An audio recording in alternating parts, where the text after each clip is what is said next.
Ladies and gentlemen, fight fans all around the world, let's talk some boxing. You're watching What You Need. Timothy Bradley versus Manny Pacquiao 3 is on. I'm excited about this fight. This fight is a 50-50 fight. And I'm going to give you 3 reasons why this fight is the best possible fight that can be made in the welterweight division at present. Timothy Bradley's resume, number 1. Timothy Bradley's skill, number 2. Timothy Bradley's Hall of Fame credentials is the best possible matchup for Manny Pacquiao, outside of Juan Manuel Marquez, for him to face, coming off of facing the best fighter ever in the history of boxing, Floyd Mayweather Jr. No world champion in the world today at welterweight has the depth of resume like Timothy Bradley.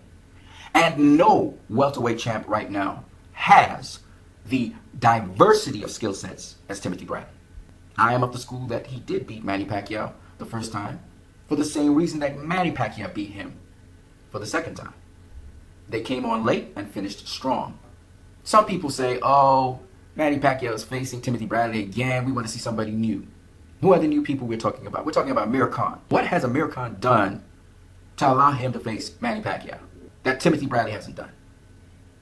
And what position is Timothy Bradley in right now compared to Amir Khan? Timothy Bradley can fight on the inside, outside, and mid-range, which Amir Khan cannot do. He can fight well on the outside, and he's not really good at mid-range. He's not really good on the inside, even though he does some pretty good body work on the inside. But Terence Crawford, even though he's a 2-time world champion, hasn't fought anybody of the caliber or level of a Manny Pacquiao, of a Juan Manuel Marquez, and Timothy Bradley has. Amir Khan hasn't fought anybody on that level.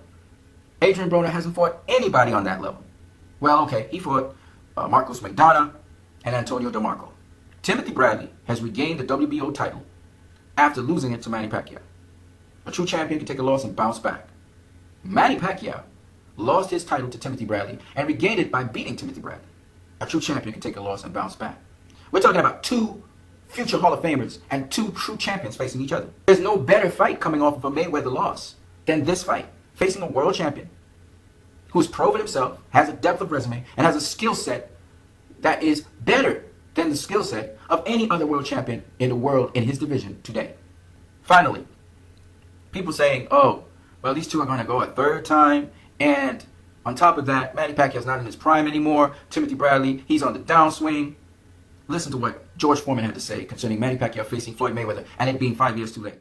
It's the right time. They'll be able to go through 12 rounds without being exhausted, and they're too smart to get knocked out, so we're going to get 12 rounds rather than one of those Floyd Patterson, Sonny Listons, pay all that money, and then they're... So, this in his prime nonsense only works for people who are casual fans. But for guys who know boxing, they know a boxer, if they're not in their physical prime, adapts. And the smarter a boxer becomes is actually the better fighter he is. In fact, I've always said this.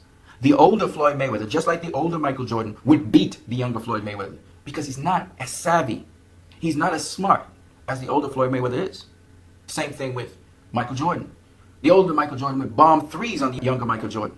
He'd just be doing fadeaway jumpers on him, schooling his tail. Younger Michael Jordan, he got all the zeal and everything, so he want to slam dunk everything. It's all about the fighter's health. If you only depended on your physical attributes, that's another story. If you're only depending on your talent and your physical attributes to win fights, you're not going to beat somebody who's smarter than you and who is more skilled than you. You're just never going to do it. And we've seen that with Naseem Hamed versus Marco Antonio Barrera.